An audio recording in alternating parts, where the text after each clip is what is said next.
এই জন্য মুমিনদেরকে বলা হয়েছে তোমরা কখনো হতাশ হবে না, কারণ তাকদীর লেখা হয়ে গেছে, হতাশ হওয়ার কোনো কারণ নাই। একটা প্রবণতা আমরা সমাজে দেখছি,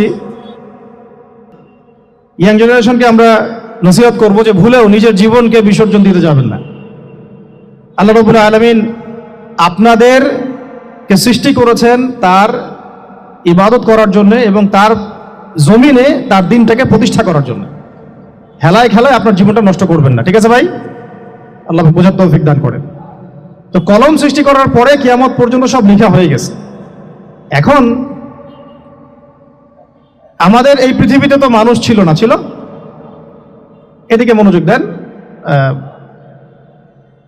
এই পৃথিবীতে কি আগে মানুষ ছিল? এই পৃথিবীতে আগে কি ছিল তাহলে বলেন? হ্যাঁ, মাশাআল্লাহ। এই পৃথিবীতে আগে কি ছিল? এখন ওরা নাই, সবার সাথেই কিন্তু